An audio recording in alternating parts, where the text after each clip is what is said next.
Good morning, which it is here now. Good afternoon. It's daylight. Oh my God. I'm dark. Good evening, wherever you may be. I greet you with the love and the honor of the infinite creator.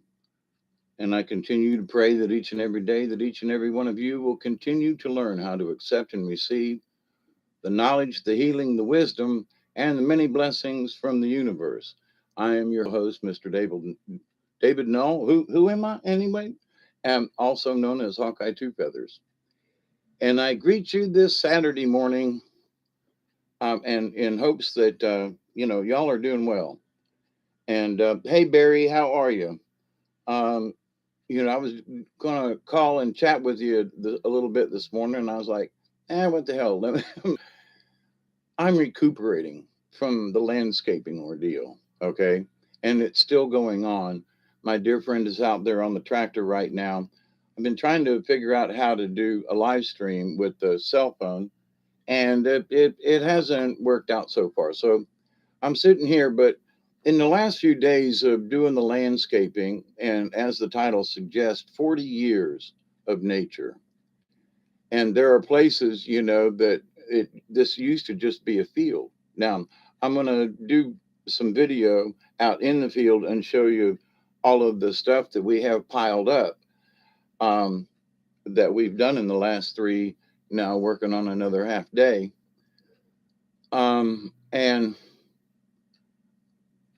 I grew up wanting to be a forester, and I took classes back in the 70s in forestry and passed my 2 year. It was sort of like a 2 year college course, but we didn't have computers back then, so it was correspondence. Now you can take online courses. But anyway, with that said, I learned about silviculture, which is plants and trees and all of that good stuff. And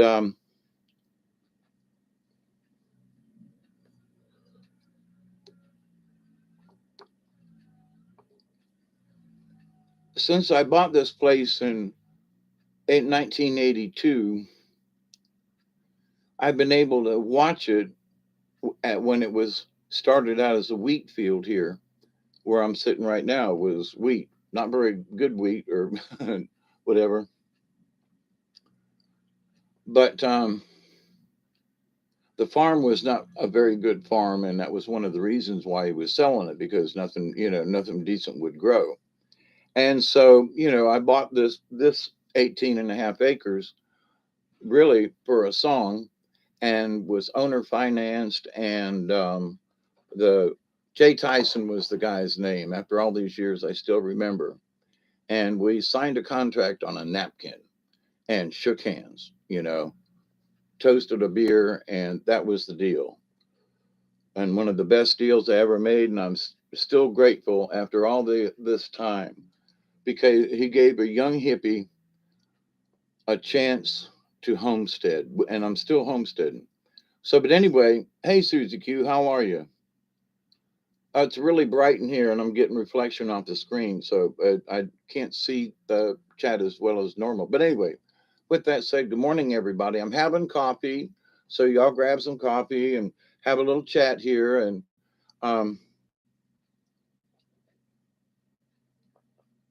so anyway, over these many years of watching the forest literally grow on my hill and in the backyard too.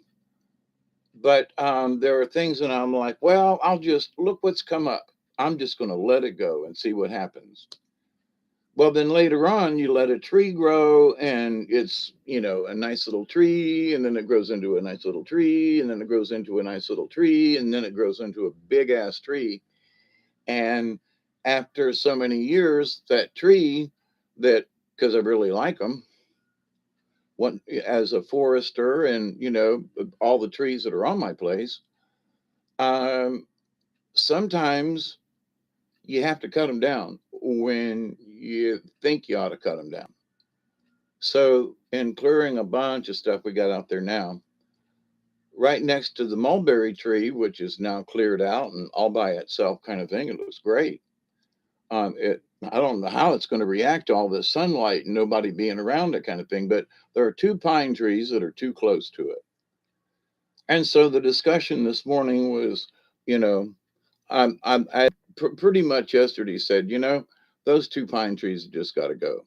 They're too close to that mulberry tree, and I really like it. And the whole point of this exercise is to take out those things that are crowding other things, right? And letting the stuff you really want, like a mulberry tree, to grow instead of all these other things. Well, a pine tree has value, and a pine tree, I understand that. But 15 feet beyond that is a really big pine tree. That's close enough, you know. So over the years, I have learned that I used to do landscaping way back in the day.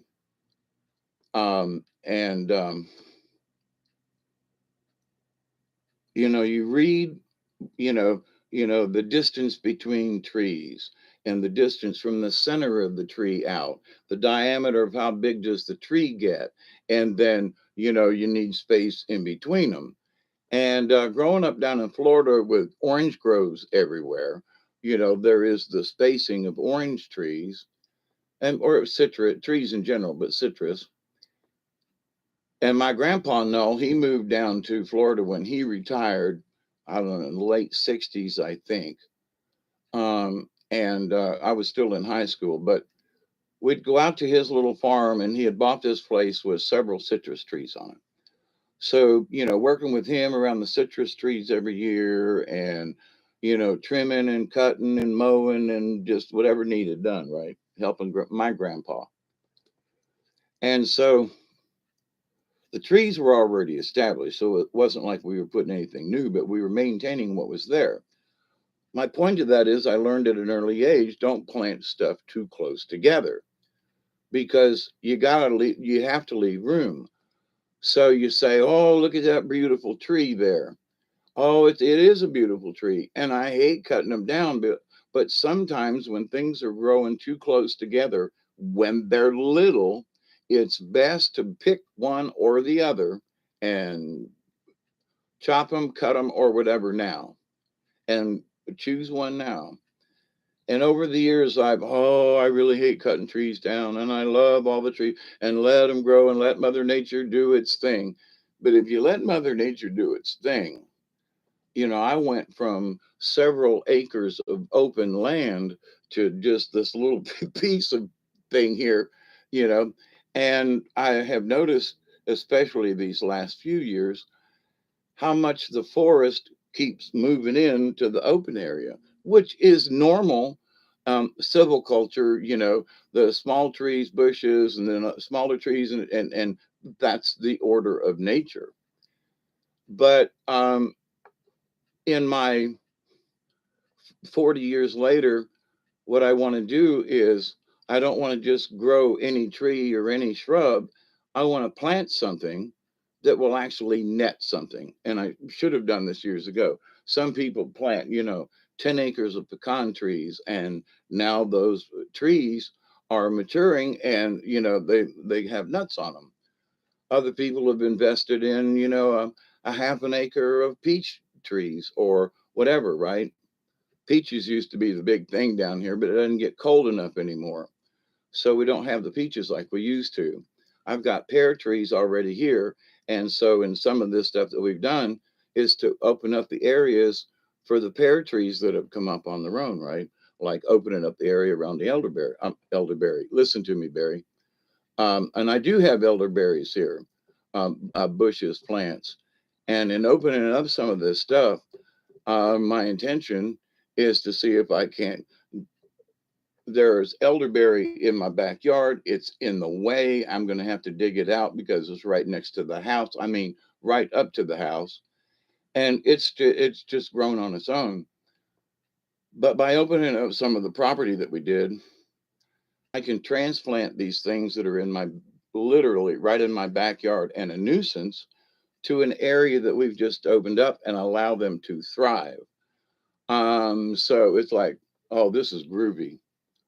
So, and I've noticed that an elderberry plant in a bucket, is worth like $60 or something. I'm like, what? I've got $1,000 in my backyard if I go dig them up and put them in a plant. I mean, put them in a pot. Um, in rummaging around out there, I've got a Japanese plum, and I've noticed that I found three and maybe four little Japanese plum coming up, but there's so much shade over there, not anymore, because we took it all down. But now there's going to be more sunlight. It's going to be open, less competition, and so forth. And I'm going to transplant these little Japanese plum and open up that area, so I'll have more of them because those are expensive as well if you try to buy them. So my next door neighbor yesterday, uh, not Ricky and Sheila next door neighbors, but up on the hill, and I talked about his daughter back a couple of months ago that I hadn't seen her in a while. And she was talking about, oh, guess what? I got lung cancer. Well, 2 weeks after I saw her, she was staying with a friend just before Christmas, and they went in to check on her, and she was dead in the bed. So, and I looked at TR and I said, I'm really sorry, my brother. I said, but you know what? And we're basically the same age. He's got a birthday coming up, so he's about 5 or 6 months older than I am. But he'll be 70 this month or March. But anyway, so in that I was like, but we're still here, ain't we? Yeah, we are. So, but anyway, he's got a fruit tree up there that morphed into something else, and nobody likes the fruit on them. And he's like, come get them. You want them? Come get them. He's trimming the tree and throwing them out in his backyard down on the property line, where I found the other day that there's all these citrus trees growing. And I'm like, what? I mean, they're all clumped together. And so, come to find out, he's been trimming his tree and throwing the branches with fruit on them down the back side of this hill, not much of a hill, but a little ditch thing. And the result is where he's been throwing the scraps, there are all these fruit trees coming up on the property line. So I'm going to dig them out and spread them out since we've opened up these areas. So there are things locally just around me that need to have its own space. So by doing what we've done these last couple of days, and oh my God, the amount of stuff that's piled. I'm gonna try to do a live stream again with my cell phone. I'm gonna turn the data on instead of trying to use the Wi-Fi, and we'll see. But if not, I'm gonna at least do a video and then post it. So this is sort of a prelude to what's coming up. But anyway, so in some of the places that we have this invasive plant down here called privet. All right, and it's a quick growing little tree, man. You transplant one of these little buggers, which is what I did years ago, and now they're all over the place. But they would have been all over the place anyway because they're in the backyard, they're part of the swamp, but they're invasive and nothing will grow under them or around them. They're fast growing. They're crappy firewood, but you can burn it. And I don't know of any other thing that this privet's good for. And I planted a couple of pieces next to the house many years ago when there was nothing here but an open field, and it provided me shade within a year. And so I was proud of that.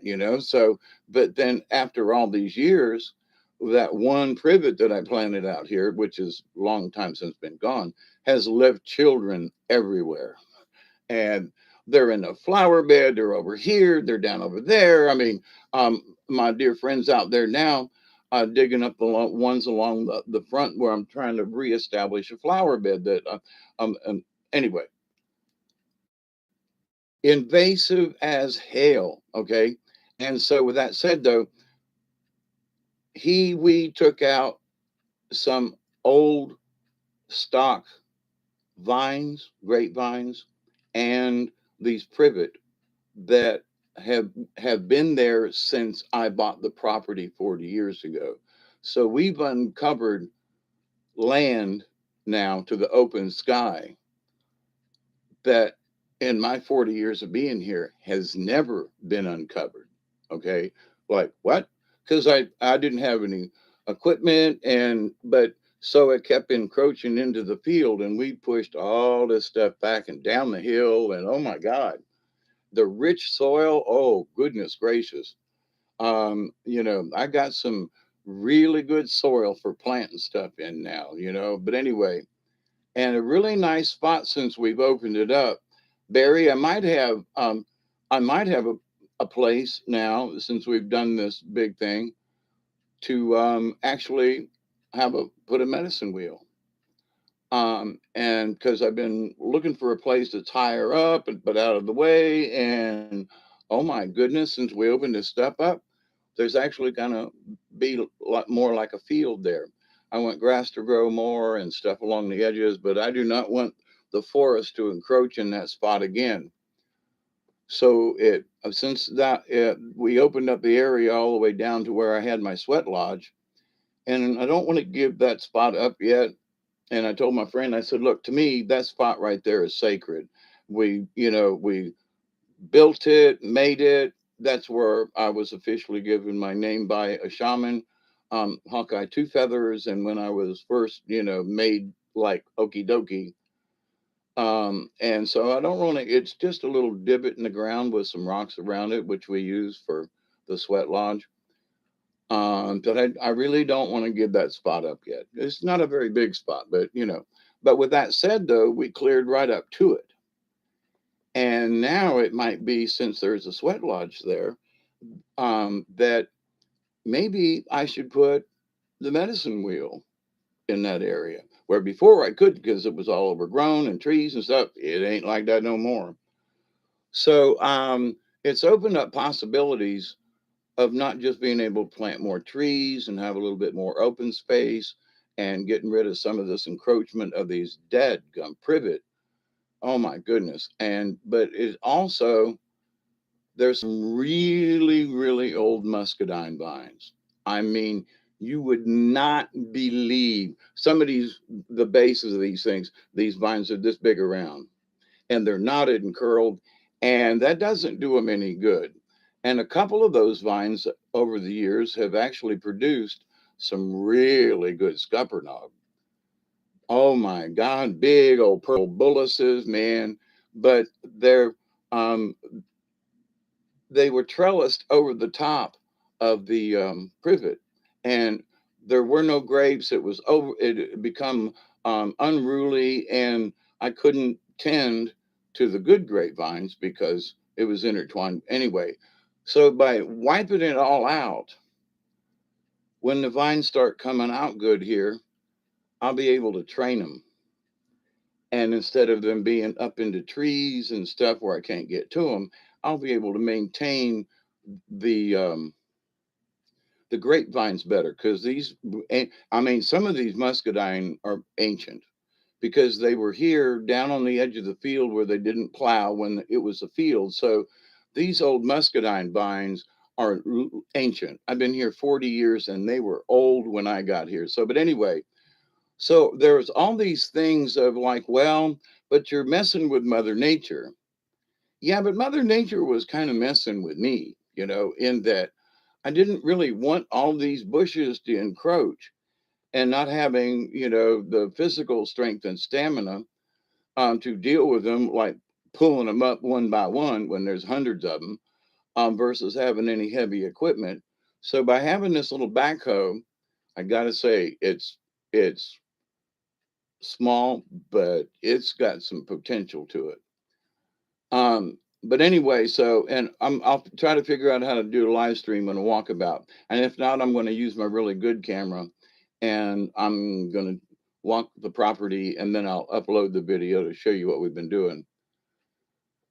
But where I've got two fruit trees already over here along the edge, there are these local plants called wax myrtle, and they don't really have any kind of um, value to them, wood wise or otherwise. Way back in the day, they used wax myrtle berries or the leaves or something, and boiled them and made some kind of perfume or something. I don't know. But anyway, so I was looking into it. It's like, now we locally, if the mosquitoes are bothering you, don't have any stuff, you can take some wax myrtle leaves and roll them in your hands like this and put them on you. It won't stop them, but it does help mosquito repellent. So they do have a value, but there's so many of them on my property. And I mean, 20, 30 feet tall when they're supposed to be a shrub and overshadowing, and nothing grows underneath it. So those are now gone. So the potential now for anything else underneath it to grow is like thumbs up. But it's like, oh, look at them, they're pretty, and oh, look, they're, and you can use the leaves for it. Well, now, there are these huge trees after 20 years of, oh, yeah, ain't they nice, to realize that when they get that big, they kill everything else off. Not even grass will really grow under it. So it's like, oh, ain't they pretty? Sometimes it's a pretty mess, you know? So in nature and watching what's been going on for the last 40 years here, different species of trees and stuff and plants and things, and like, if it looks like it might be in the way in the future, if your instincts say, wow, those two trees are too close together, they're, literally a foot and a half apart, and they're oak trees. They're too close together. Oak trees are not supposed to grow 2 feet apart. No trees are supposed to grow 2 feet apart. So you say, ooh, let them grow up and all this. And then other things happen. Like for me, I got sick and I couldn't keep up with stuff, and other things got in the way. And then all of a sudden you have this gigantic tree that really, really is in the way. And well, I'll cut it for firewood, which I did this year, a couple of trees. But now I've got these great big mats of the top of the tree in my garden and over here. And I got these, now what am I going to do this stuff? So you say, well, I got some firewood out of it. Yeah, but I also have days and days of headache getting rid of the top of the tree, which isn't necessarily good for firewood. They're too small, a lot of cutting, and yeah, you could use it, but to the point though, it's a real pain in the butt. So, but oh, look at the log down here at the bottom, but no, look at up at the top. There's a lot of scrap up there, and you got to deal with it. And the bigger it gets and the top gets bigger, the more scrap you got to deal with. And so it's like now I have total different view of trees and tops and things. And oh, ain't it pretty? Yes, cut it down. Yeah, but it's not, cut it down. Because as it gets bigger, when you say, wow, gee, I should have cut that down because it's too close to the mulberry tree, it's too late because now it might fall on the mulberry tree. And it's a much bigger tree. And yeah, all that was cool and groovy, but instinct says 40 years tells me, guess what? Sometimes you just have to make that hard decision. So, as much as I love nature and everything, I have let stuff just grow on its own, and it has become a nuisance. It has become nasty. So, oh, it's lovely and ain't that pretty, and oh, the canopy. Yeah, but nothing's growing, nothing's doing. And for like the privet, a lot of shade, yes, but a lot of nuisance because then as soon as it drops its berries, there are these things coming up in your yard, and now you're fighting this mess. So you say, "Oh, ain't that pretty?" For the first year. The second year, "Oh, ain't that pretty? What's all this stuff?" Oh, and the third year, these sons of bitches, why did I ever let it grow? So lessons learned, right? So these last 3 days, and he's out there now, pushing the piles closer together and stuff like that. We're not really doing any more destruction today, but he has dug up several of the those dead gum privets that, and several years ago, some friends were here with a 4-wheel drive, and we literally yanked these roots out, and 6 or 7 years later, they're back again, and he's out there digging them up with a backhoe. So, and I mean, big roots. So these things are a pain in the butt. And I do not like chemicals. I do not put stuff down where you can mix Dawn and vinegar and some, I think it's um, Epsom salts, and make a solution and spray it on some roots and things, and it'll kill them without, being nasty to the environment. But this idea, though, that so in my 40 years of watching stuff, when I see something like, well, I don't know, I'll let that grow another year. Nah, because in another year, you've got more scrap you got to deal with. Now it's even bigger and can fall on something and really trash something. So, um, eh, you know, let's pay attention. So, in my love of nature, let everything come up, and there are a lot of trees and shrubs. I really don't know where the mulberry tree come from. I remember having a cutting years ago that I brought from someone, and but I don't know if that's it. But the mulberry tree, now there's nothing around it that's nice and pretty, and and hopefully it'll start thriving better. Not that it did bad last year, but it was covered with all kinds. It had a pine tree growing literally next to its trunk. Well, I cut that out yesterday, which is one of the reasons why I'm so sore and sitting here with you this morning while he's out there on the tractor. I literally could not walk today. I've stumbled out there. I haven't used my cane in maybe a year or two, right? I had to grab the cane this morning because, but I mean, I've been cutting big trees, little trees down in the swamp and all. I mean, when you won't be able to see what it looked like, but I'll be able to show you right next to it that it used to look like this, you know, and now it's open, and the pine trees are open, and and there's land here, But so in my 40 years of watching nature, um, I don't want to necessarily like control nature, but and I'm not cutting big trees down or whatever, but at the same time to manage the property wisely, which is what I want to do. There are things that have been growing. It's Mother Nature and everything. Yeah, fine, great, no problem, and all that good stuff.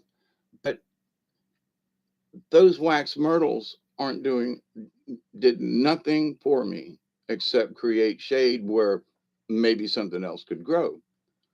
And now that I have these other things that can grow locally that need some open space, take down that which is really not being profitable.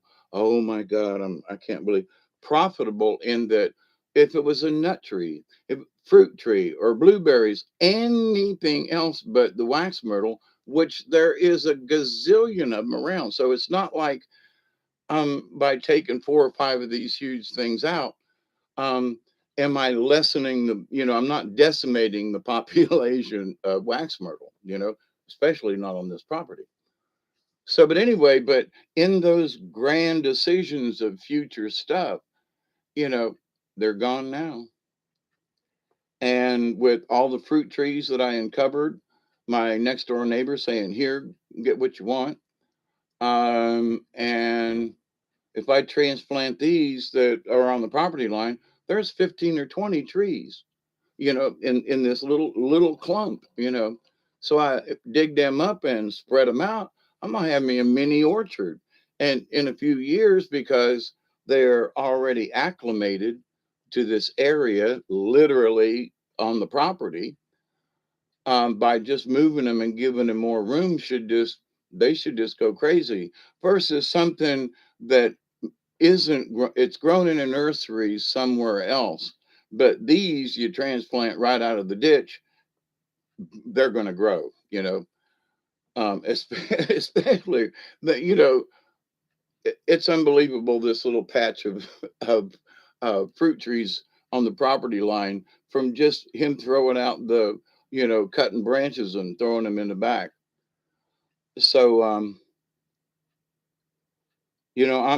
excited for the whole thing. And like I said, I'm going to try to, again, with my cell phone, to walk around and show some of these piles. And if not, I'm just going to take the camera and show you the giant piles of stuff. Um, where else? What else was I gonna about this? I'm appalled sometimes at the way the we've there's a lot of lumber around here, a lot of pine trees, a couple of lumber mills and so forth. So logging has been um, prevalent down here in the South for a long time. In fact, when I bought this property, the pine trees were sold off the property, but not the oak trees. A lot of times back in the day, they would sell a contract that would just clear cut. But the guy that I bought the property from, Jay Tyson, he was like, no, no, no, no, no. You can have other pine trees, but he wouldn't have gotten that much more money, but he could see into the future and said, no, you're not tearing the oak trees down. Well, these guys would literally ran over small oak trees and crushed the place. It was horrible. And to get the pine trees out. And so that would have been in 84 or 5 when they took the pine trees out back. There wasn't anything up here on the hill, couple along the edge up there towards the top of the property, where the old roadbed is. But so profitability is that okay?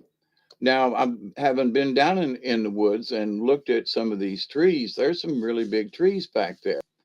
But to go down there and go ruin the swamp again to get those trees out is just, you know, my friends are like, I wouldn't let them back in here. I wouldn't. Hey, how y'all doing? Hey, Witch Moon. It's hard for me to see hey, Jazzy is ongoing with Mother Nature. We have tons of blackberry vines with runners. Yeah, constant. Yeah, I'm thinking the birds brought it too, Susie, but Wings of Might, how are you? And did I say hi, Witchy Moon? Jazzify. So yeah, I'm sitting here trying to recuperate from the last actually 4 days for me because I was doing some clearing before we swung the deal for the backhoe. And in some ways, I'm like, man, that thing has. We got these big piles of honey. Let me tell you, these are big piles. Okay, we ain't talking about a little clump of something. We talking big piles of stuff. You know, but most of it was just worthless. There are a few small oak trees in there, but anything that was of decent value, I tried to cut out and put off to the side. And the other thing was, he asked me today, he said, don't you want to get some of the, and I said, look, oh, there's firewood. And I said, yeah, but this is almost March.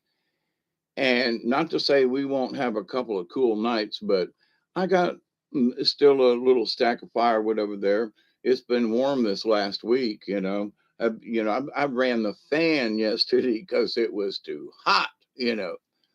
Um, so, and if I need any firewood, I got these great big piles of stuff. I can just go out there and cut what I need out of the pile. But it's all green, so that ain't going to do me much good. But we uncovered some trees that got hit by the tornado and thunderstorms back this way in the property. And oh my God, that which got cleared out back there in the back. Oh my goodness gracious.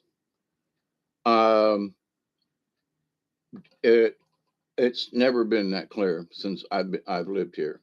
Oh my goodness, it looks great and huge pine trees. They're along the edge of where the property drops off, drops off, and back in the day when they were getting the pine trees, I made such a fuss about the trees that if it was up any pine trees near um, developed land. So I had pine trees along the edge of the field and behind the house, and they were too close for the loggers to get them. So lightning took out most of those trees, but over here on the corner, there are these. They're huge. You can't put your arms around them. And they're longleaf yellow pine, which is they're on the endangered species list. So there are some absolutely humongous pine trees on this property. And in going and clearing out this other stuff, you can see them because they're surrounded by woods and shrubs and stuff. You can't get to them. But now that it's opened up, it's like, oh my God, this is a big tree, because all you can do is see them from the tops from a distance. Now you can walk up to them, put your hand on it. That's a big difference. So, but a lot of grapevines that the vines yesterday down in this other area. Oh my God, it's bad over here, but they're bad over there. So there is this plethora of grapevines here. And we were talking about it. I said, if somebody, you make wreaths, you make um, dream catchers and things with grapevines. I've got a basket over here that I made 30 years ago. Now it's hanging on the wall, but it's still a basket and it's made from grapevines. And so it's like I should go back into basket weaving um, for because I mean there's an endless supply of material, right? So, um, but the way it was growing and up into the trees and stuff, it was absolutely unmanageable. So now by clearing and doing what we're doing, the new vines that come out can be managed, trellised, or otherwise, just not left to go willy nilly. And we might actually get something more out of the deal. You know what I mean? Because they are all muscadines. Now, one thing that I've noticed over the years, not just because you see a muscadine vine does not mean there will be grapes on it. There are male and female, and apparently there are a lot more males around here than females because there are very few that actually produce any fruit. But my point to all this clearing and everything gives an opportunity for the grapevines themselves because they were so old and this and that. You got to clip them and keep them up, and so now um we I have that option where I didn't before. So all this is good, but again, 40 years of just watching it grow and let nature do its thing. And then I realized this a couple of years ago, like, wait a minute, Mother Nature's getting a little antsy and kind of moving into, I, you know, there's nothing wrong with a field. There's nothing wrong with open space. Trees don't have to grow on everything. I got 18 and a half acres, and I used to have 4 or 5 acres open. Now maybe I got 2 good acres of open. So it's like, wait, wait, wait, wait. You can't have any more of the field. That's my rule, right? So we haven't chopped down any big trees, not my intention, but the other scrub oak and stuff that have been in the way that have encroached into the field. You need open space, you need fields. Um, you know, Taking care of that. So anyway, hard decisions a lot of times, like, man, that's a really pretty tree. Yeah, but you don't really want it to grow there, do you? No, not really, because it's it's halfway into the field. And if then it's there, then it's only going to be an oak tree. Then you won't have an open field anymore. Like to be able to look at the stars, or just or play frisbee, or um, throw in the ball with the dog or whatever. Because anyway. But one of the big things about this that I have absolutely learned is that, what, some when things are too many things are grouped together, um, in Mother Nature, um, sometimes you just got to pick what you think is the strongest one and weed out the rest. as much as I like, wow, let them all grow and we'll see. Now, it tends to make because there's too much competition and they're growing like this and they're both arguing for the same spot and sunlight so um, Mother Nature is cool, but at the same time, Mother Nature can be cruel by planting things too close together, and they can't get away from each other. I mean, they're stuck. Two little trees, look just fine, and as they get to be 2 years old, 5 years old, 10 years old, 20 years old, like I've watched, and the trees grow together, and then they're crowding the other one out, and one wants to, and they're both having issues, and in the grand scheme of things, let take the smaller one out when it's younger, so the other one will be the mighty oak. Oh, but do we have that right to make those decisions? Well, if you want to maintain your property, now for me, the property, I want to maintain it. If I've seen when it gets too dense, and it's not even good for the forest, honestly. So, as a prospector on this planet, prospecting plants and minerals and stuff, in that, oh, and by the way, Barry, you're still there. I found this stone, and I'm not sure where I put it, but there aren't any rocks or stones on this property. I mean, it's swampland and clay, and we don't have rocks.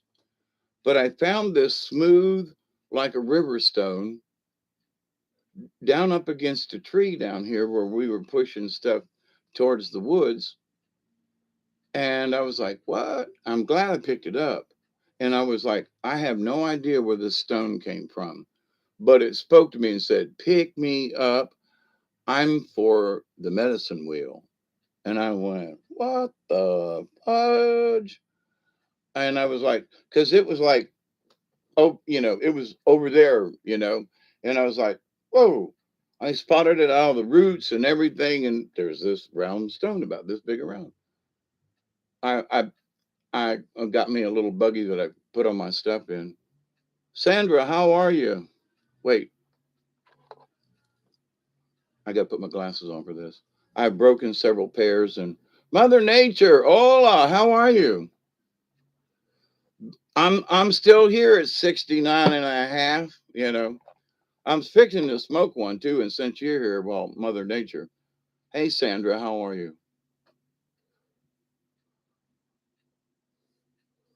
Yeah, I've been really busy here recently. I wanted to catch you, drop in on one of yours the other day, and I just had other stuff to do. I should have at least dropped in and said, "Hey, thinking of you, much love."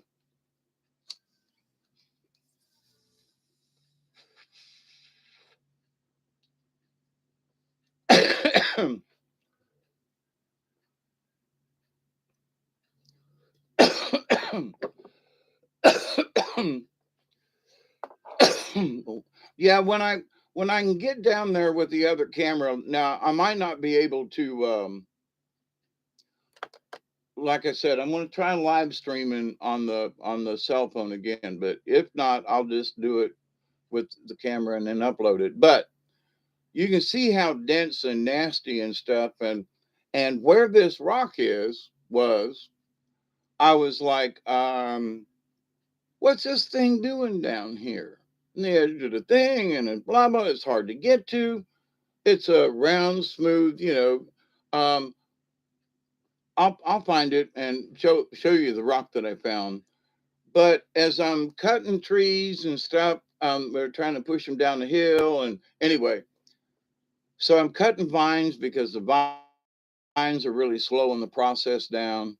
And I noticed this stone over there, and I'm like, there was a familiarity about it in that I looked at it and went, number one, oh my God, there's a rock over there, a stone. Um, it's a rock, but it's smooth river rock kind of thing. So to me, it's a stone, not a rock, even though it is. But anyway, so I'm looking at this. I thought it was a stone. What the hell?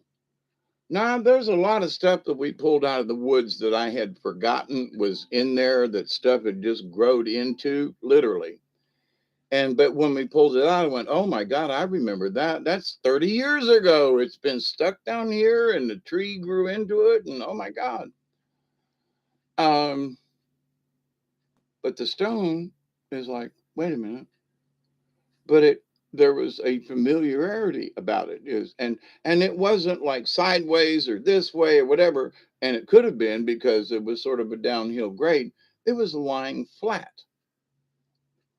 and like it had been placed there. So I'm trying to think back. It's obviously not from around here, but again, it felt familiar. So I was going to leave it. And then I said, nah. And then I moved it closer to a tree and left it there. And then I went, nah, because our progression of cleaning and clearing was pushing towards that tree. And I was like, no, I'm going to have to pick it up because things have changed. But anyway, was working. We were busy, but in that though, the other day, I was like, I'm still wondering where the hell that rock come from. I mean, just what? And this is my place, 40 years here, right?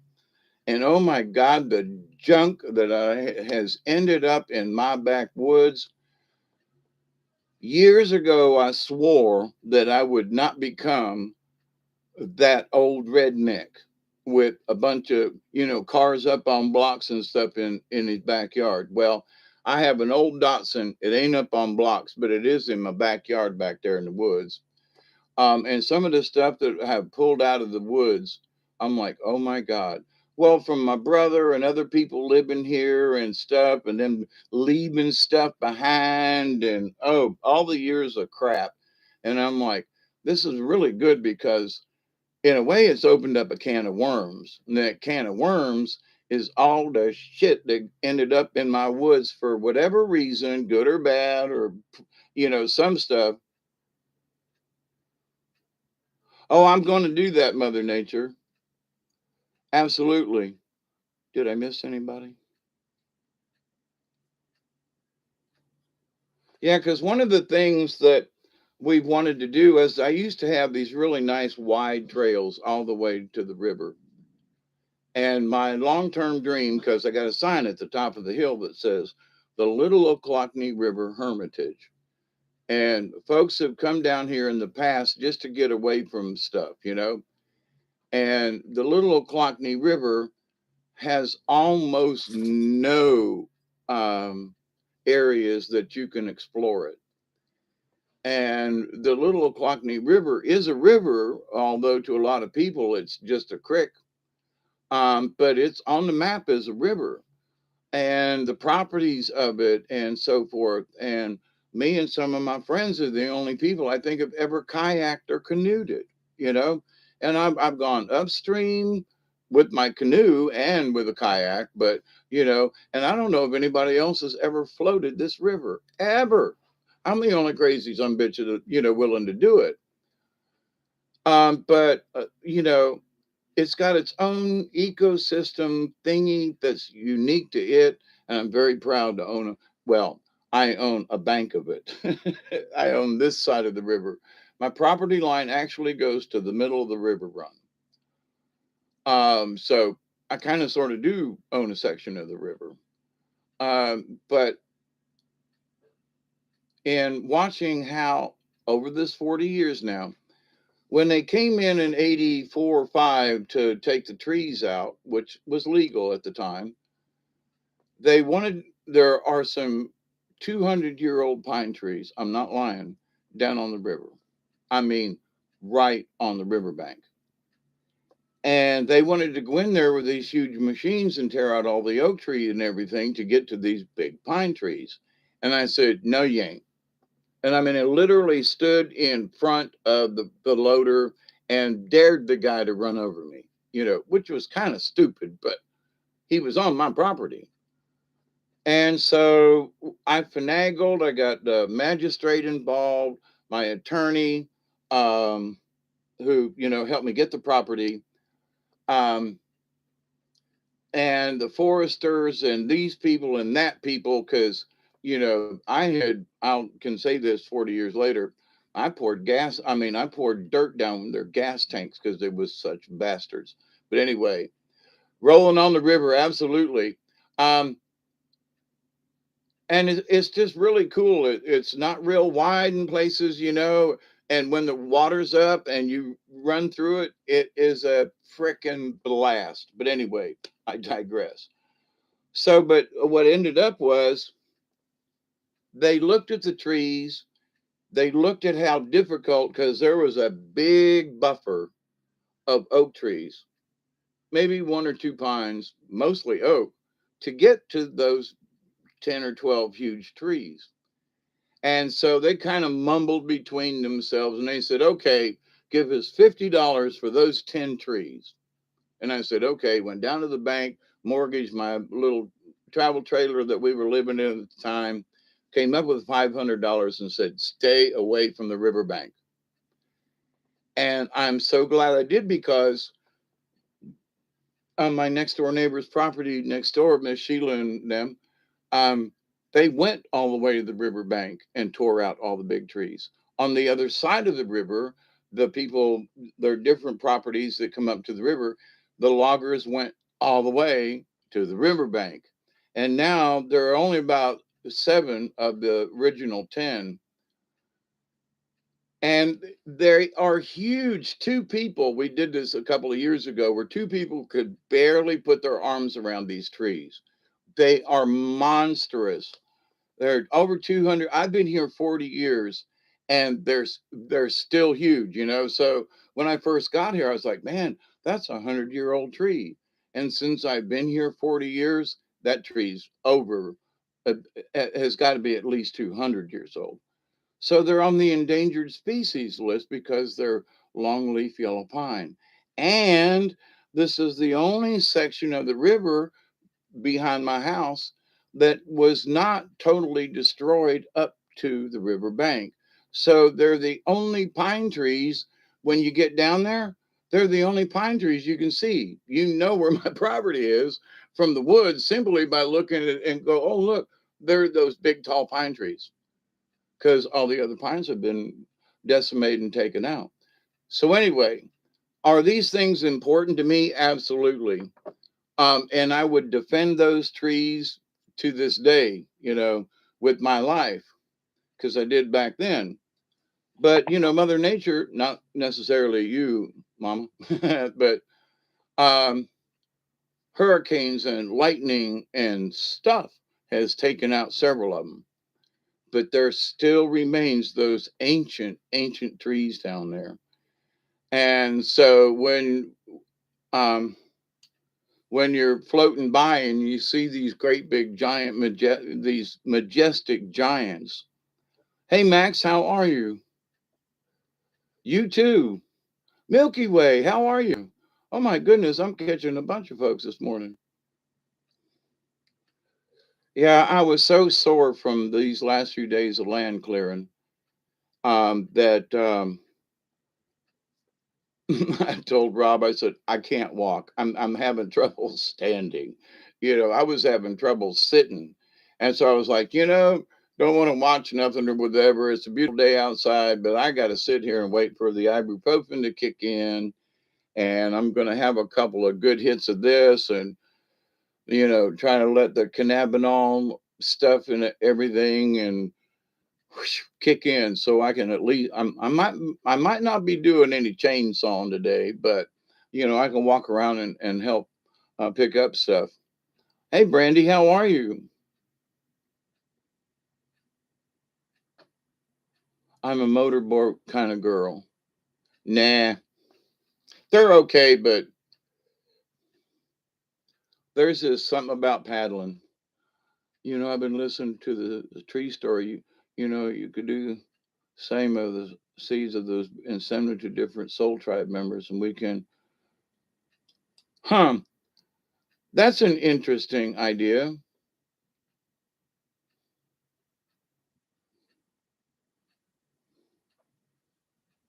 What I need is some pine cones, Robert. I need some pine cones because that's where the seeds are. And at the top of the hill, I've got a lot of little trees that are like this big, and they can't stay there. They can't stay there. I mean, I got a couple of them growing like literally in the middle of the um, of the driveway. And those are like this year's trees. They started over the summer, and but they're all about just little tiny little sprouts like that. But they came from one of those big trees. So, but to the point though, that's say getting the pine cones with the seeds in them, because send you a pine cone with the seeds in it, and then you'd have the pine cone and the seed. But I don't know. They pretty much put their seeds out so far this year, but that's a good idea.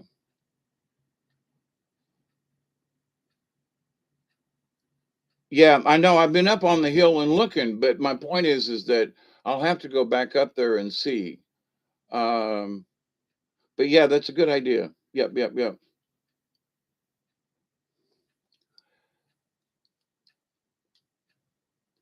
Maybe not everywhere because it's a southern pine versus I don't know if a ponderosa pine would grow here, for example, because of climates and conditions. I don't know if a longleaf yellow pine would grow on the west coast because of climate. I mean, yeah, they're pines and yeah, they're that, but you know, not necessarily does one just because it's a pine tree will it grow in all the different situations. But anyway, it'd be worth a shot. I'm not negating it. I'm just saying, maybe not everywhere.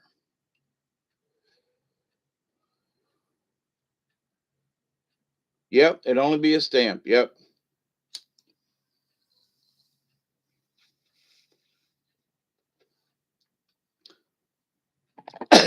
Well, at the moment, I can't really get to the river, which is one of the things that we've been trying to do is to by pushing some of these um, nasty privet back that actually have opened up an area for a better trailhead than I got, which is really bad because I got a mess behind my sheds and you got to walk through the mess to get down the trail. And it's also water literally comes out of the hill there right behind the sheds. And it's a nuisance. So to have another trailhead that's not a great distance away, shortcut to the woods, right? Now there's a shortcut to the woods because we pushed some of this stuff right down into the woods. So that's interesting. And so the view is going to be interesting because we've taken down all these small shrubs and now you can see through the big trees. It's very interesting. Um, you know, having been there when the old trees were here, they cut the trees a year and a half after I moved on the place. And then having watched the pine trees in the forest grow up, because you've seen the little videos I've done before of the pine trees back there. So those pine trees have been in the last 35 years. Now there are some oak trees and things that are much older and stuff, but they were left. But basically it was clear cut right behind the house, almost all the way to the river. And so some of the trees, were saved because when the magistrate explained to the forester, and I was standing there talking with the forester, and I said, the law states, and y'all remember this, reasonable, you have ingress and egress. You have the right to get in and the right to get out, but nothing else. So if there were 4 or 5 oak trees around one pine tree, because the oak trees were not purchased by the forestry company, they had no right to cut the oak trees down to get to the pine tree. Reasonable ingress and egress. So if it was a really small oak tree, yay big around, and they had to cut it down, and they went in there with a chainsaw and dropped it and did it okay. But to go in there and mash all the oak trees down to get to one pine tree is not reasonable ingress or egress to get in or out. So if you've got to tear down a bunch of stuff to get in and then tear down a bunch of stuff to get out, that's not reasonable. And that's the law in a lot of places. So I couldn't keep them off of the property from getting the pine trees, but destroying the oak trees that they didn't own. They couldn't destroy my property because I bought the property from the guy who bought the oak trees. Or actually, he didn't sell the oak trees, was the deal. So if there was a big clump of oak, they didn't want to walk in there with a chainsaw and drop the tree and drag it out. That's not my fault. So there are a few pine trees that got left because I pitched such a fit 40 years ago. Well, 38 years ago ish. So I'm proud of my decisions all them years ago. And I'm not so proud of the decisions I've made between in letting things just go to nature. Well, that's not really such a good idea, especially if what's taking over is a pariah or a nuisance or a poison or, and yeah, but Mother Nature and it's growing and it's out, but doesn't necessarily mean it's a good thing, you know. Ooh, let's plant some kudzu, which really ain't bad because you can eat it and do things with it. There's a lot of uses for kudzu, but when it got rampant and went crazy, same thing around here. Now I love wisteria. I wouldn't mind if there was a spot somewhere on the property that had a wisteria growing up, It's beautiful to me, but is it invasive? You bet your ass. You plant that stuff. I got some English ivy right here behind the house. I mean, right behind the house. And somebody said, "Oh, you better watch out, it'll take over." It's all up in the tree. You can't walk on you're walking on the bricks out back, but it's covered with ivy. And it's like, if you don't be careful, I was like, I'll manage it, I'll keep up with it. Okay, wished I had listened to them. I've got over these last few years a wandering Jew that came in with house plants and things and stuff. I love plants, you know, and so house plants and things and so the wandering Jew is loose in my woods, and it's got a huge, hundreds of square feet of nothing but wandering Jew. You can't. I mean, it's like this thick, and it's a great ground cover, I gotta say. But holy crap, is it invasive? But it's just a little house plant. Yeah, but even if it gets frosted on, the little roots down in the ground, you might kill the top, but them puppies are coming back with a vengeance. I have raked them up and left couple little pieces and come back, like 3 weeks later, and the whole ground is covered with them again. They, the wandering Jew never sleeps. Wintertime, summertime, daytime, nighttime. It's always growing everywhere. I got a pile of it out behind the back door. I got it towed off. But anyway, um,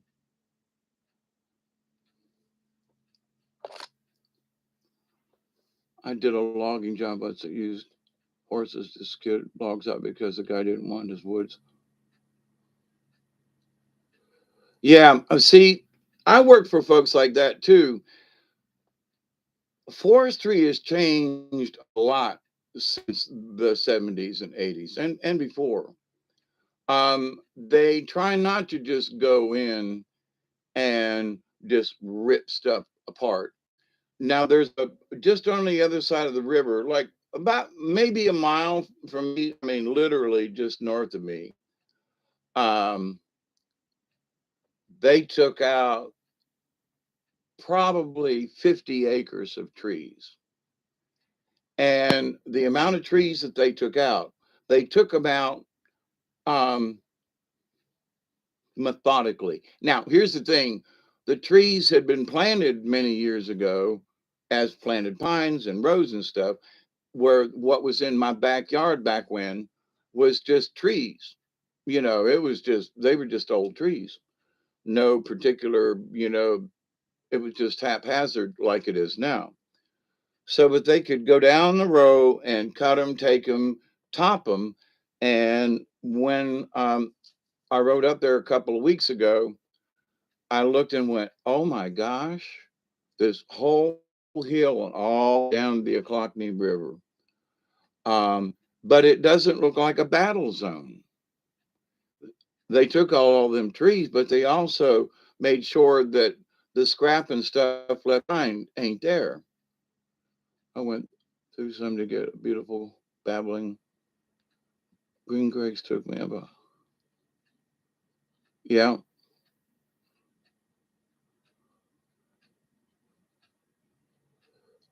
Thanks for stopping in, Max, and everybody, Brandy, and whoever else I've missed. It is good to see you. Everybody have a great day and a great tomorrow and a great next day and all that kind of stuff. But um, it's 12:22. I'm 2 minutes past, so let's have a 20, everybody, and then I'm gonna shut up here. I got to get up and start walking around, try to get some of this.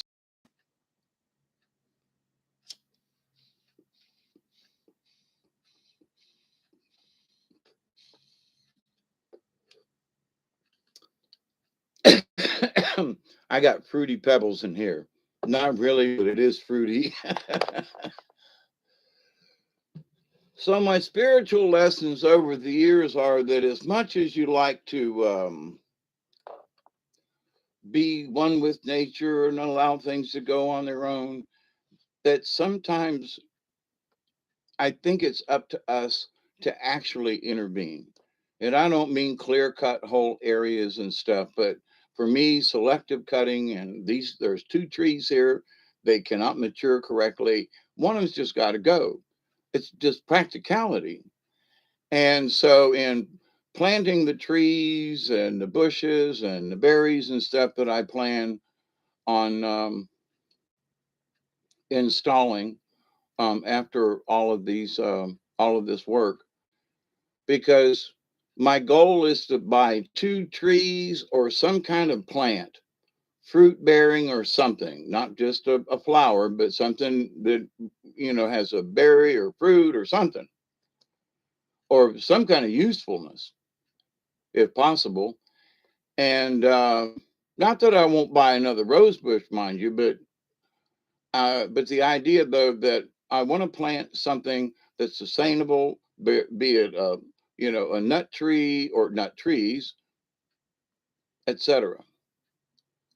So now the opportunity is open because we opened up areas were normally way too shaded, and so um, I want to work with Mother Nature um, and not try to overtake.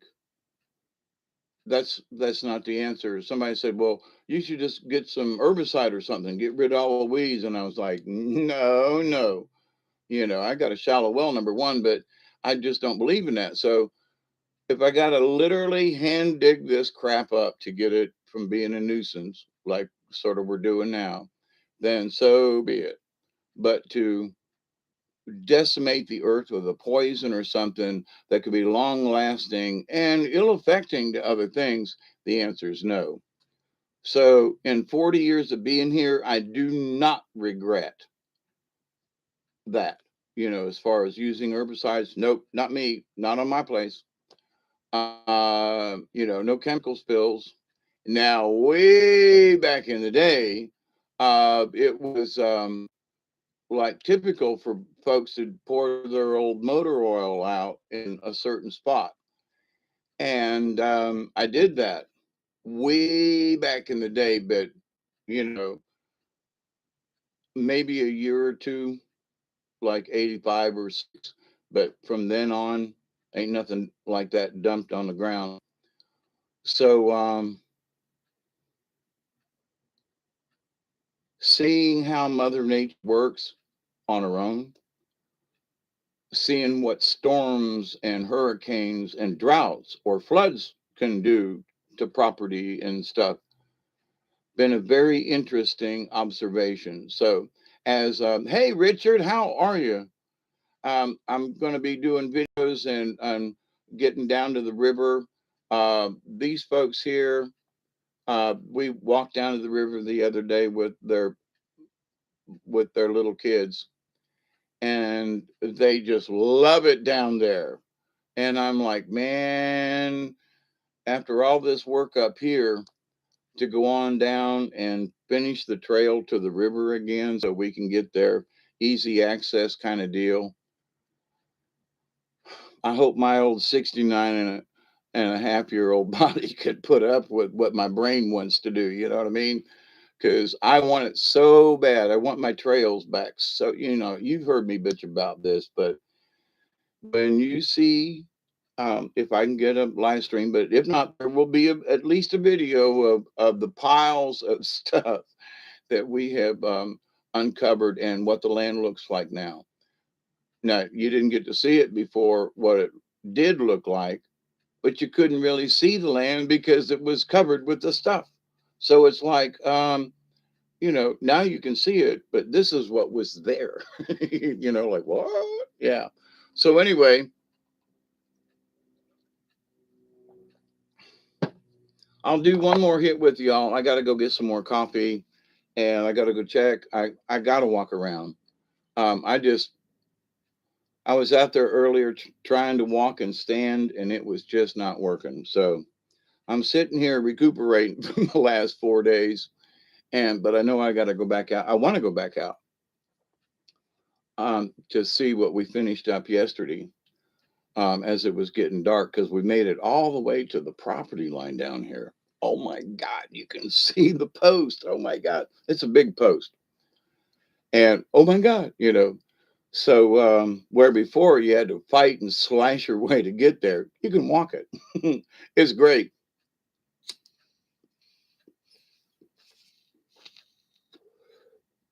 But in doing so, have uncovered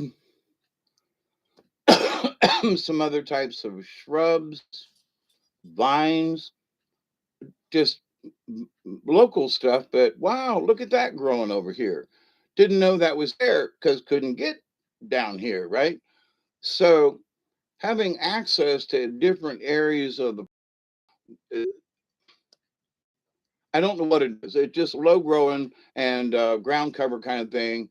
And it's like an ivy, but it ain't. But anyway, I don't know what it is, but it's pretty. Now, I don't necessarily know if I want it growing up next to the house or whatever, but where it's at is fine.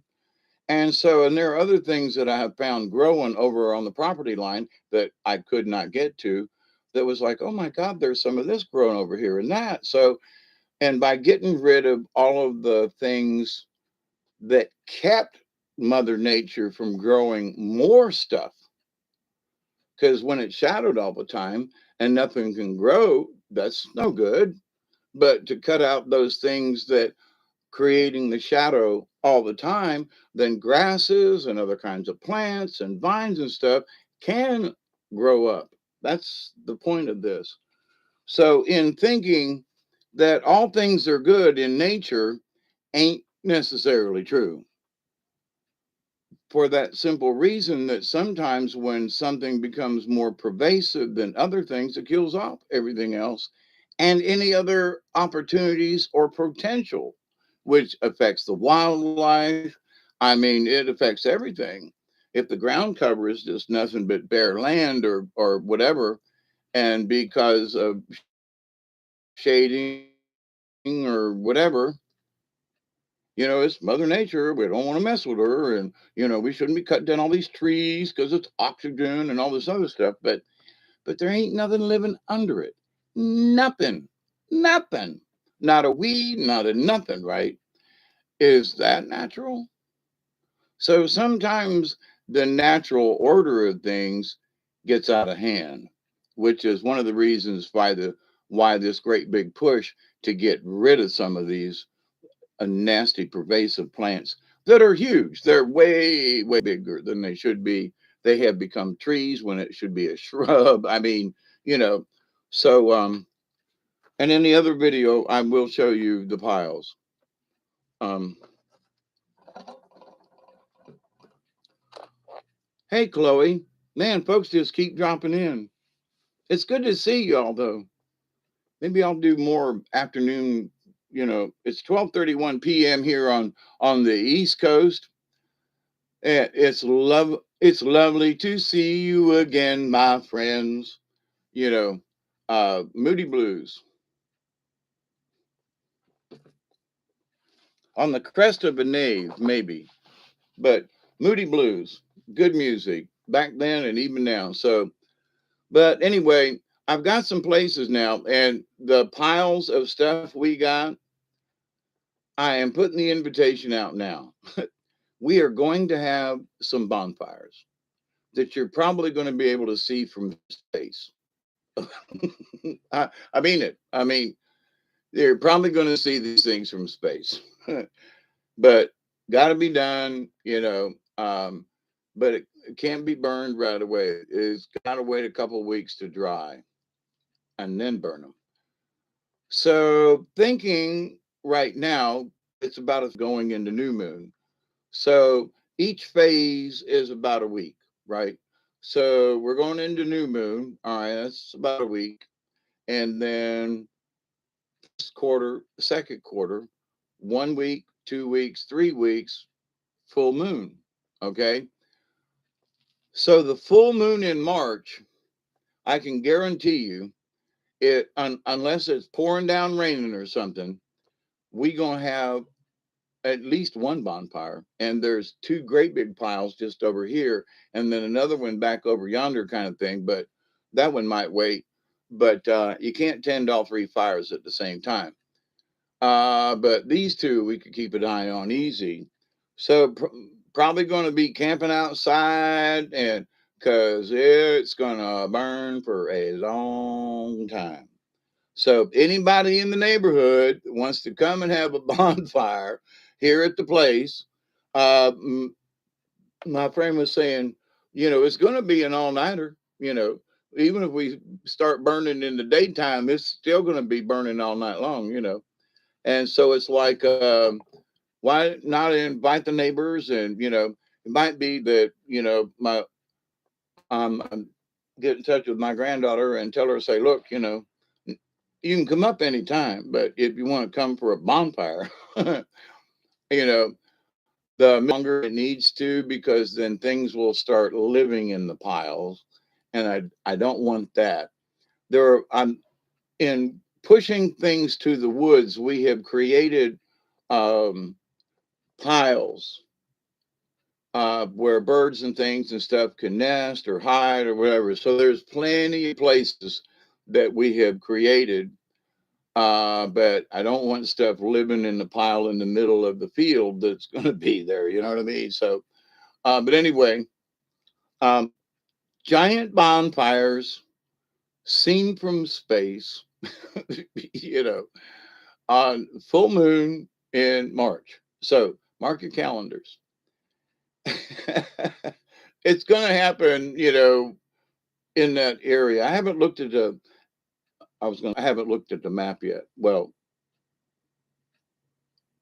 a calendar is a map of time, I guess, or days. But anyway, but with that said, so I don't know what day it is, or, you know, have no idea what the weather's going to be like that.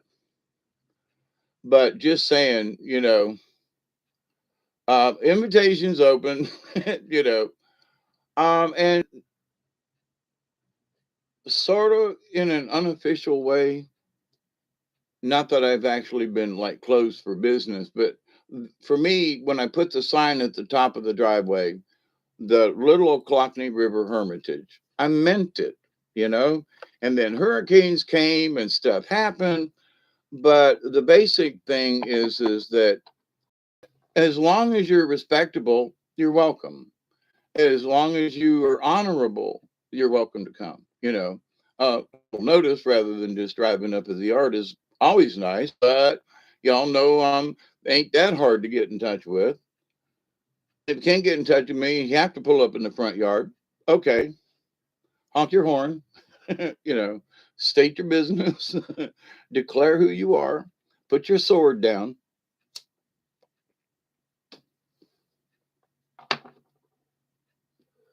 But by having the bonfires,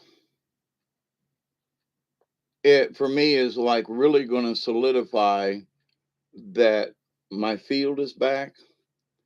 I used to have a fire ring out there that got growed over. Now it's open. Well, there's the wood that covered it is in March 18th. Okay. And that's right around the first day of spring too, isn't it? So that would be interesting. I mean, I'm just talking now. You know, s- this time last week, I had no idea that this was going to happen. You know what I mean? That I would have all this stuff and giant wood piles and everything. But now that that has changed future events, um, and pushed them in a direction. Now, for 40 years, I've been wanting to do some of this. And after 40 years, it's happening. Don't ever give up. Just don't ever give up. Now, is it happening the way I thought it was? Or is it happening the way I wanted it to? No, but I can't be nitpicky because it is happening. Exactly the way I thought? No. Is blah, blah, blah? No. Am I driving the tractor? No, but it's okay. I might not be able to bounce around on a thing because of my back. So, but I'm not going to, I'm not bitching because there's so much area that's been opened up for Mother Nature itself, for other plants and grasses and stuff to grow. It was shaded too much. I mean, the overall thing with all this hard work is not just to open it up, but by opening up, it's going to open up all these other things, both natural and things that I want to plant. So hopefully it's all a good thing, right? That's the intention, even though it's a lot of destruction at the moment and rearranging. But in seeing some of the property the way it is now, that I've never been able to see it because it was overgrown when I bought it, is amazing. So for me, it's almost like being on a new place because what? Well, I've walked over here before. Yeah, but now it's open. Now you the pine tree. Now you can walk down there, and now you can. Holy crap! Access to your own place. And that these nasty privets, they ain't no way we're gonna get rid of them all. That ain't happening. But to box them more in their own little corner kind of thing, okay. And the plan is to come in later on and get them out, you know, to open it up for even more things to grow. I used to have pitcher plants here on the property, which they're endangered as well. And they used to be all over my backyard. And the conditions changed when they took the pine trees out. And it was too open, too hot, and the pitcher plants died out. Well, I think my brain says I would bet you there's still some remnants down in the dirt in the swamp that if the conditions overhead got better, that the pitcher plants might come back. Yeah, that was the other thing. My garden has gotten taken over by these an invasive plum tree that never puts a plum out. So they're going to go. And some of the anyway, my garden spot out back that I've tended for 30 years is not being viable but what we just opened up with this good black dark dirt, oh my god, I have got to get some of that dirt and plant something. Hey, project, how are you?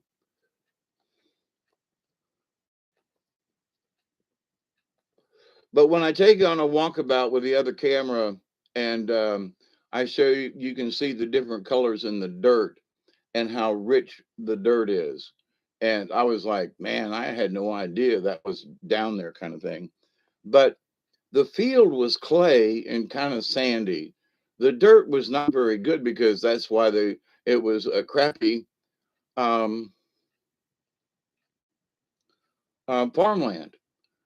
But over the 40 years, they're down towards more of the bottom. It's still hard clay at the top of the hill. I mean, very little grass, hard clay, hit it with a hammer kind of stuff.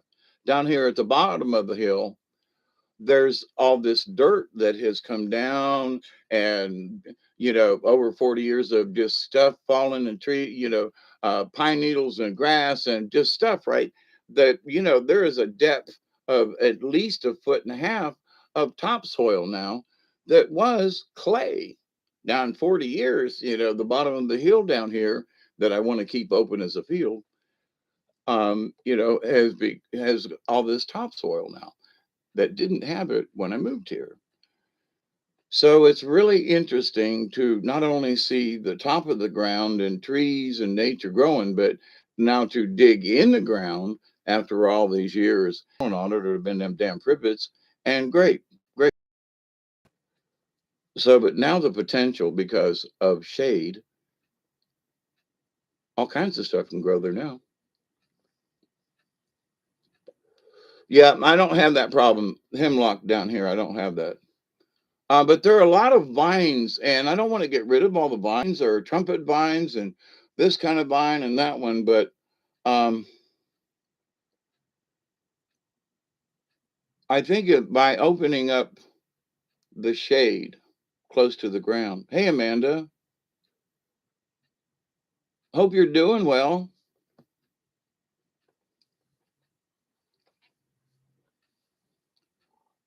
I know that I have asked the Creator these last 3 days, please, Jesus, give me the energy to be able to do this huge project because we had planned on one stuff, but I didn't. When he called me on Tuesday and said, "Hey, today's the day. How about it?" I was, surprised, surprise, surprise, surprise. But after 40 years of wishing that we had a backhoe and could do some clearing and open up some trails, and of course, over that 40 years, all these other things have grown up in that 40 years that wasn't here before, kind of thing. And some of the stuff has been here longer than 40 years. So the whole thing has been a very interesting last couple of days. I'm like, oh my God, we're tearing all this stuff up. Yeah, but look how good it looks.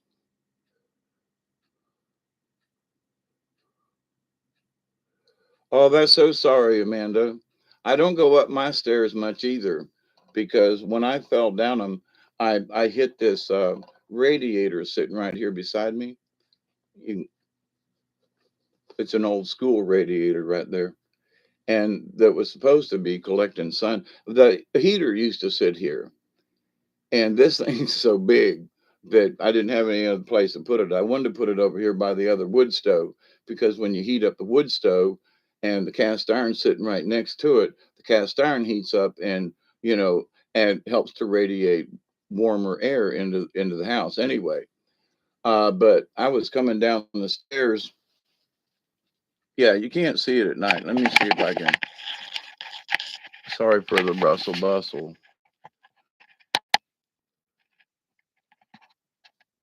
See, there's my stairs going up to the upstairs, and it makes a turn right here and comes down behind me. It's not really a spiral. And this is see, when I talk about sunlight on the floor and what time it is, see, now it's almost 1 o'clock. And at 1 o'clock for the floor, don't look at my garbage can, it needs emptied. you can see my walls. At 1 o'clock, the shadow should be perpendicular on the floor, and there's an angle. Let's see which one. Where's my finger? Yeah, it's not perpendicular. So when I talk about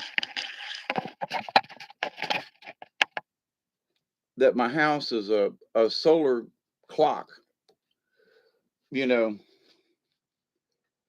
I don't have to go far because it's almost 1 o'clock, but the shadow says that it's 12:30 or less. Because at 1 o'clock, the shadow should be absolutely perpendicular with the studs in the wall, right? And the shadow should be there. So we got 15 more minutes, but that's a lot of catching up. So when I say that sometimes it looks like the sun is late coming up, that's what I'm talking about.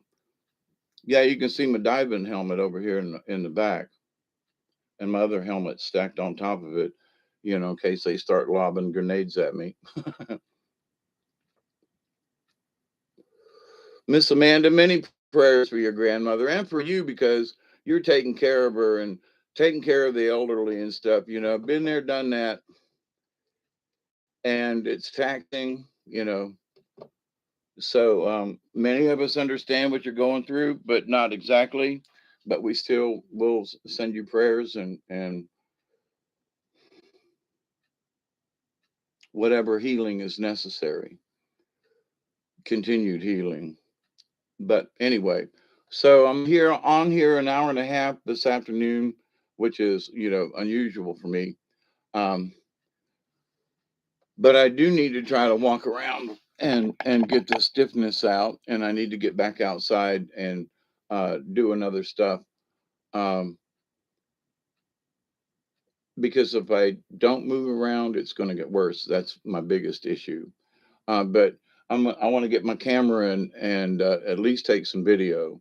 And if I can figure out how to do the live stream, I'll try that too. But anyway, I wanted to come on since I haven't been on in the evenings. I've been like dog tired because we've been working till past dark 30 and limping back to the house and had not much in the mood for doing yeah, that one in the background back there. Let's see. Yeah, that's a diving helmet from Tarpon Springs. They used it for sponge diving, and it doesn't have any glass in it. Oh, I feel good, Max. I really, but I am sore because, at almost 70, 69 and a half, I keep that joke going. But at almost 70, I just ain't used to this sure enough, physical labor. I mean, I cut more wood up the last couple of days so we could move it and pile it than I could have cut two 2 years worth of firewood to burn. But I'm sore. But I'm grateful, but thank you. I actually am elated and ready to go back out there. It's a shame personally that my back is messed up. It's hard to even stand up sometimes, but with that, I got 3 good days in.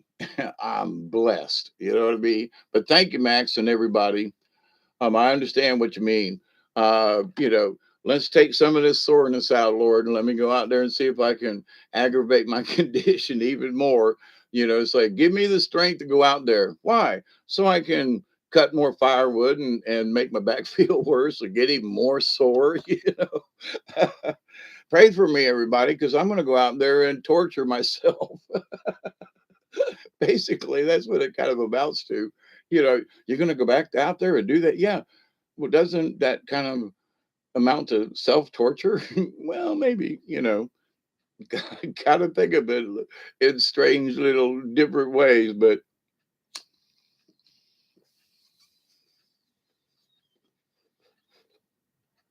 project, I thank you. But I don't think I'm going to heal. But the prayer you send me can give the prayer should be for strength. If I want to be specific about it, uh, you know, Lord Jesus, give me the strength to go out there and torture myself some more. But it's all for a good cause, you know. But to be able, um, when, you know, when the piles are gone and, in a couple of months and so forth, it is going to be so much different. And I can't wait because so who knows what's going to come up in these areas that we've opened up. It's just going to be flat out interesting to see what happens. So anyway, I love you all. Be safe. Thank you, Project. I mean, healing, that's good too. But for the moment, for what I'm doing and cutting firewood with a chainsaw and stuff, ain't going to be no healing. Because I'm aggravating the crap out of it. But give me strength. Tomorrow, then that's when the healing will begin, when I quit abusing my body doing this. But I absolutely feel it's worth it. It might kill me, but it'll look good for my heirs. So, dear friends, I have been thinking a lot about y'all, and that this is, for me, it's sort of like my dream earlier with the Hermitage was to kind of sort of have a park here.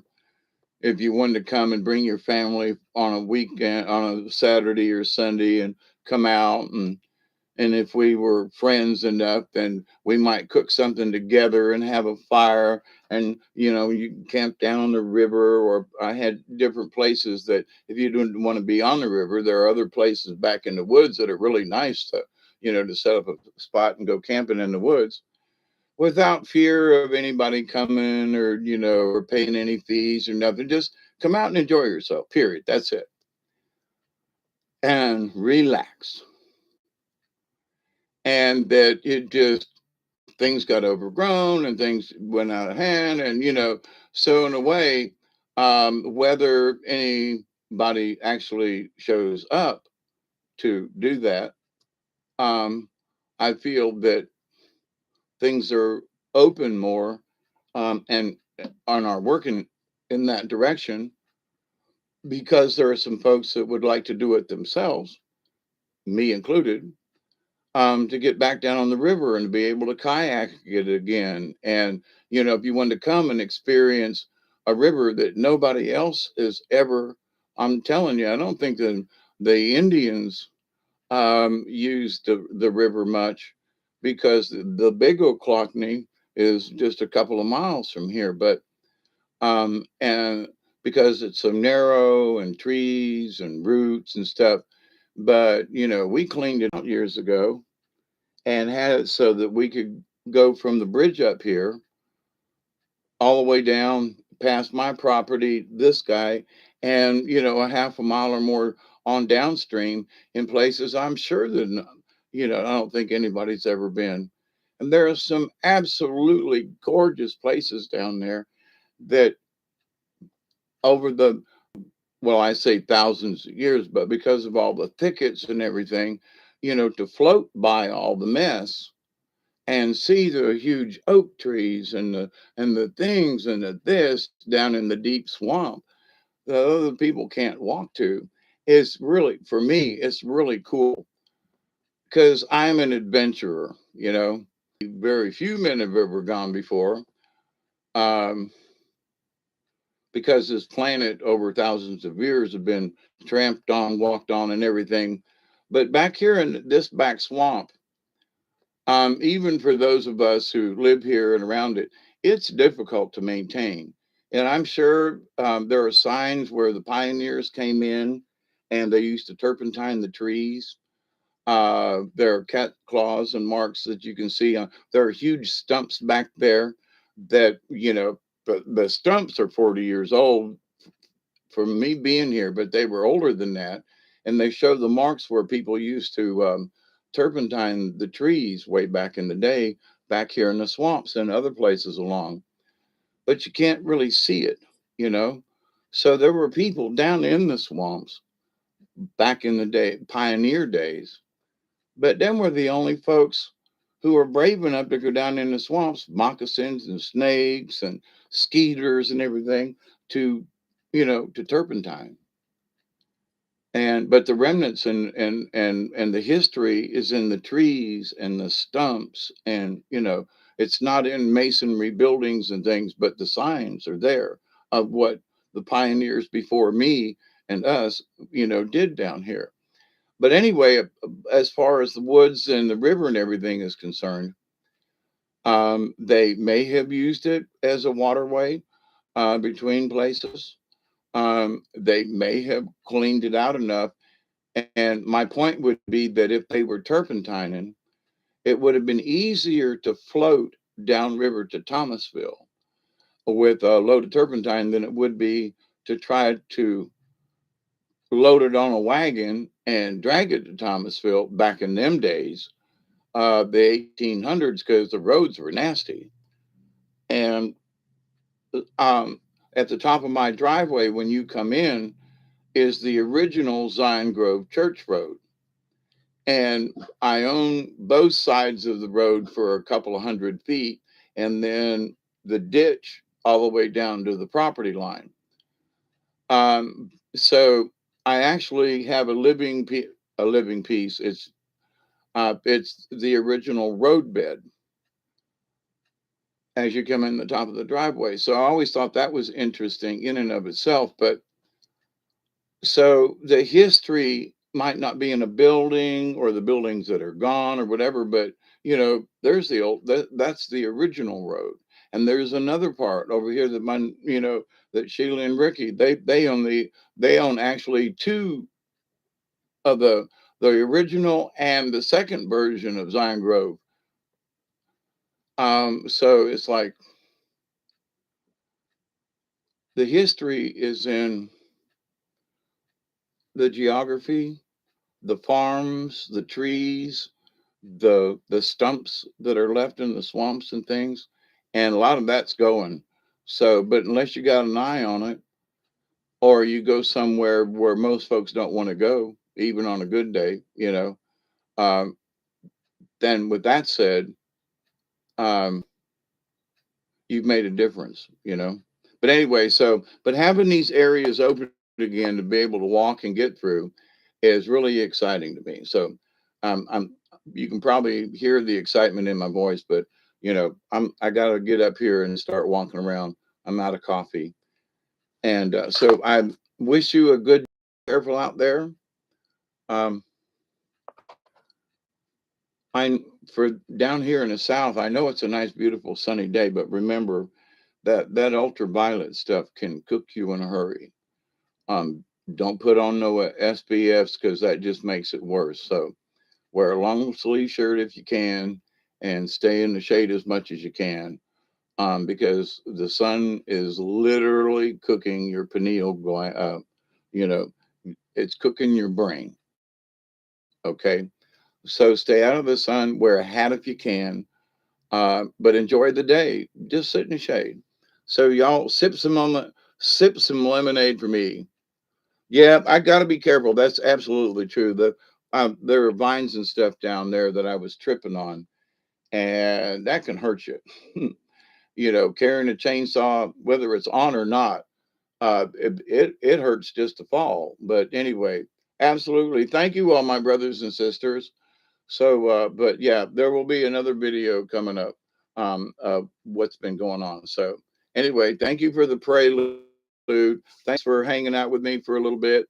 And put on another set of socks. Is it that cold? Oh my goodness. But anyway, so I love you, and I'll talk to you each and every day that every one of you will continue to learn to accept and receive the knowledge, the healing, the wisdom, and the many blessings in the universe.